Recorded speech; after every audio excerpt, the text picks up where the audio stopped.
वातावरण में आपके सामने खड़े हैं। अभी जब मैं आ रहा था तो एक पत्रकार साथी ने पूछा कि आप कैसा महसूस करते हैं। मैं शेर के साथ अपनी बात कहना चाहता हूँ कि अब दरो दीवार पर दिखती नहीं कोई दरार और हर दीवार पर चिपके हैं इतने इश्तहार। रौनके जन्नत जरा सा रात भी आई न मुझे, मैं जहन्नम में बहुत खुश था मेरे परवरदिगार।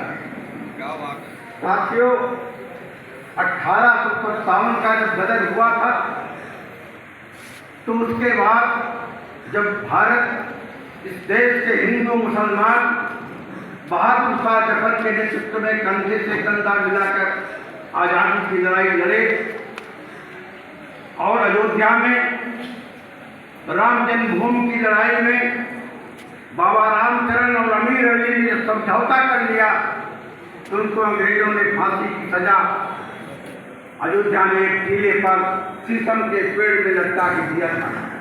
उनकी मृत्यु हुई। ये दो घटनाओं ने अंग्रेजों की आंखों को खोल दिया। उसी समय से अंग्रेजों ने इस देश में हिंदू मुस्लिम नफरत के बीज बोना शुरू किया। उन्होंने एक तरफ सावरकर को और दूसरी तरफ मुस्लिम लीग को बढ़ाना शुरू किया। लेकिन साथियों, पूज्य महात्मा गांधी के नेतृत्व में जब आजादी की लड़ाई लड़ी गई, देश में आजादी मिली, तो आपको ताज्जुब होगा जब देश का विभाजन हुआ 15 अगस्त 1947 की रात में जब देश आजाद हुआ तो पूरा देश सांप्रदायिकता की लपटों में जल रहा था। पूज्य महात्मा गांधी, डॉक्टर लोहिया, सुचेता के प्राणी आग की लपटों को बुझाने के लिए नोआ खाली में घूम रहे थे। वे इस देश की आजादी की शपथ ग्रहण समारोह में भी नहीं थे। लेकिन साथियों, जब देश की आजादी मिली तो हिंदू और मुस्लिम दोनों लोगों ने मिलकर के कंधा से कंधा मिला करके आजादी दिया था। एक शायर ने लिखा था कि ऐ बागवा के निगाह मानो, ऐ बागवा के निगाह मानो, हमने भी से सींचा था, कुछ लहू तुम्हारा था, कुछ लहू हमारा था। क्या बात है।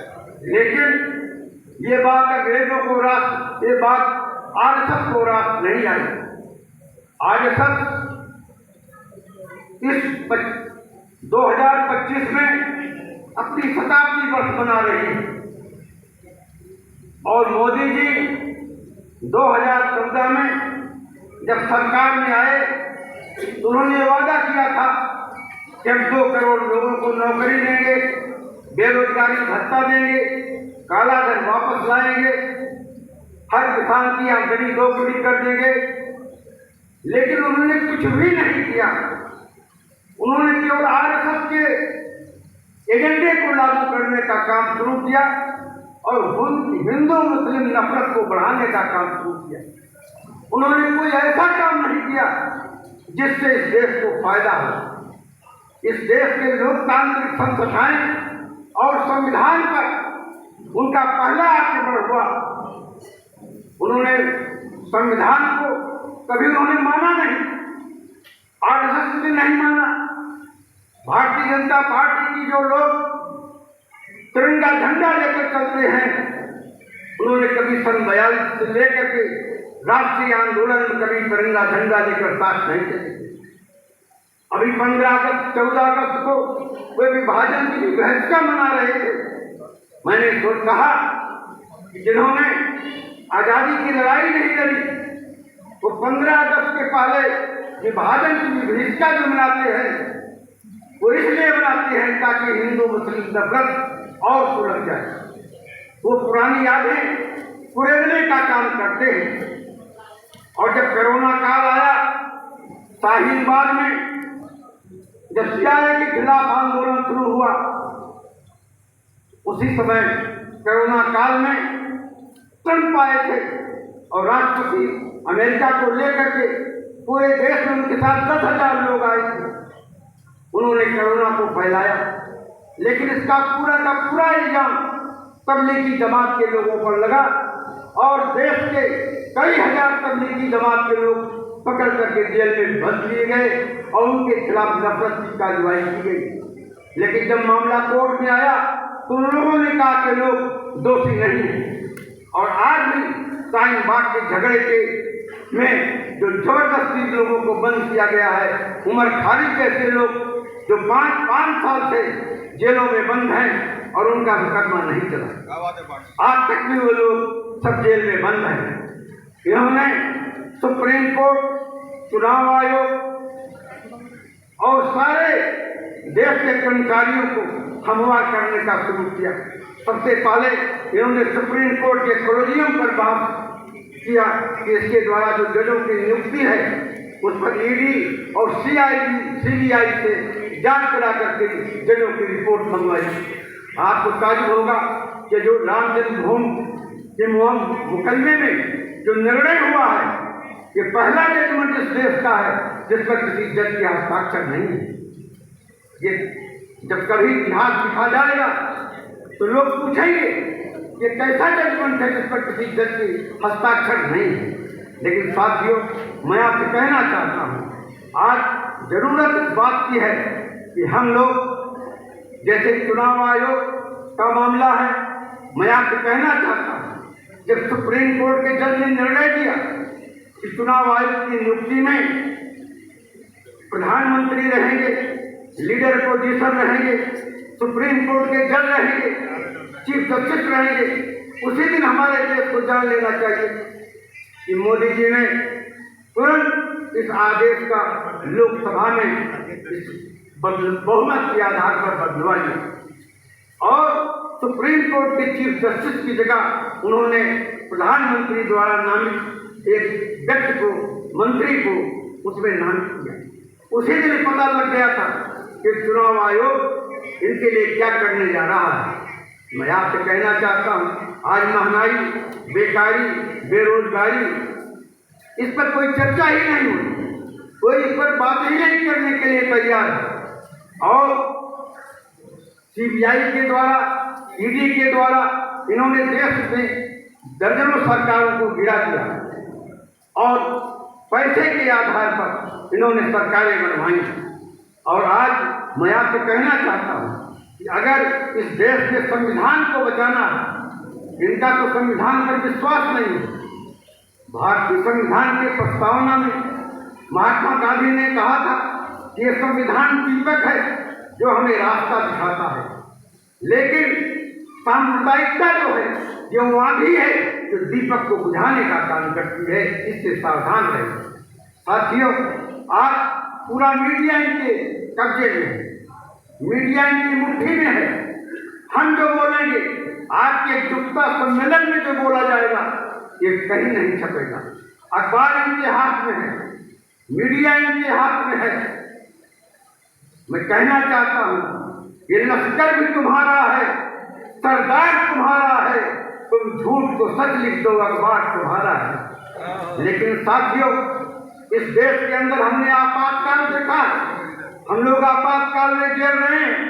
हमारे भाई आनंद जी बैठे हुए हैं, किस तरीके से हम लोगों की गिरफ्तारियां हुई। भाई विजेंद्र बैठे हैं, किस तरीके से पुलिस की पिटाई हुई। तो आपातकाल चला गया, लेकिन आज देश के अंदर अघोषित आपातकाल लगा हुआ है।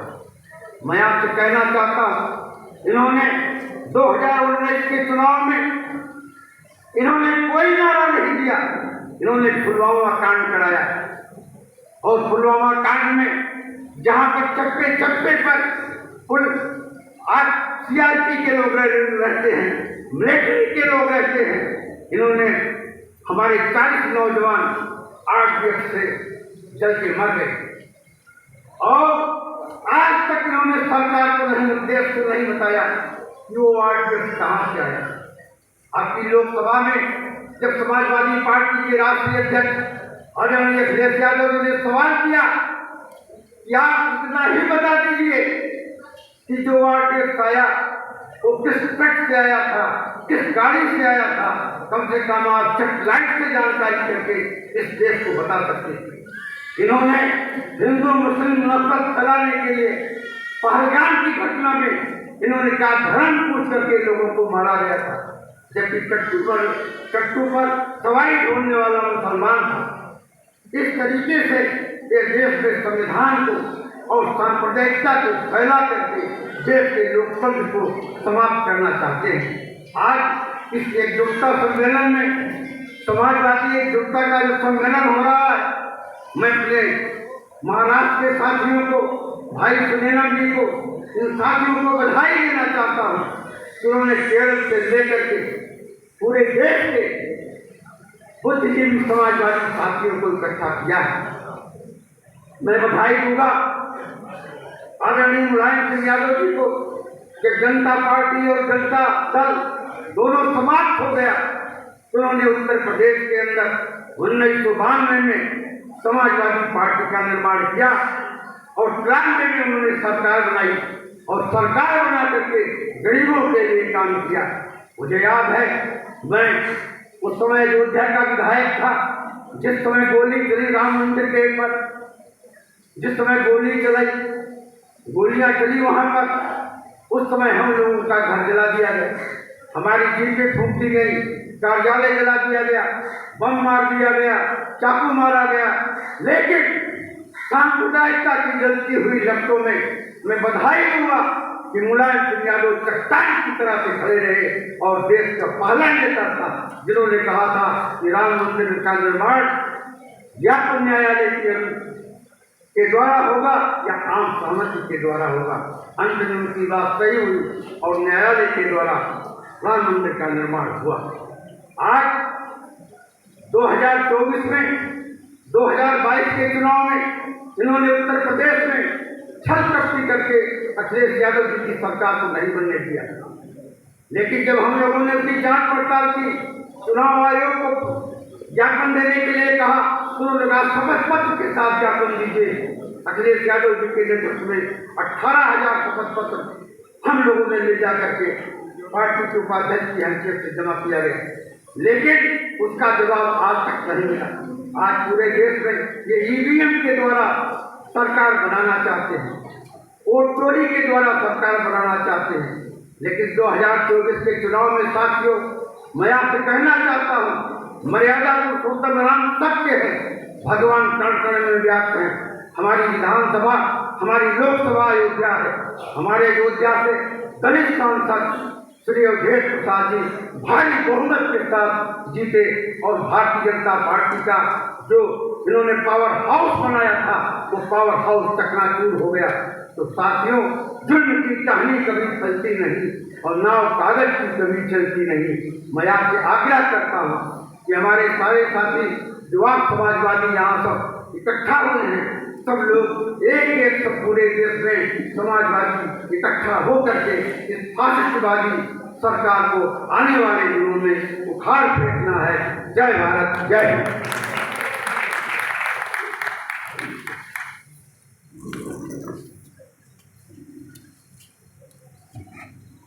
धन्यवाद पांडे जी। आपने जैसे कहा कि राम सबके हैं, लेकिन अयोध्या में जब फिर से मंदिर बना, तब से जय श्री राम का नारा जो है उसमें हिंसा प्रतीत होने लगी। हमारे महाराष्ट्र में अगर सुबह हमें कोई मिलता है, हम गांव से अगर घर से बाहर निकलते हैं और गांव में बाहर चलते हैं, रास्ते में कोई मिलता है तो हमें प्यार से वो राम राम कहता है।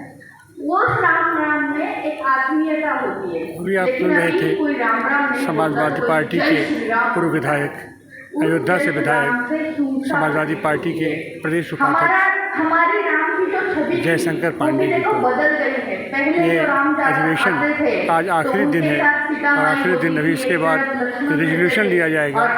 आने वाले दिनों में क्या करना है, कैसे करना है, समाजवादी आंदोलन को कैसे मजबूत करना है, इसकी आधारशिला, इसका एक पत्र प्रस्तुत किया जाएगा और आने वाले दिनों के लिए पूरा कार्यक्रम तय किया जाएगा।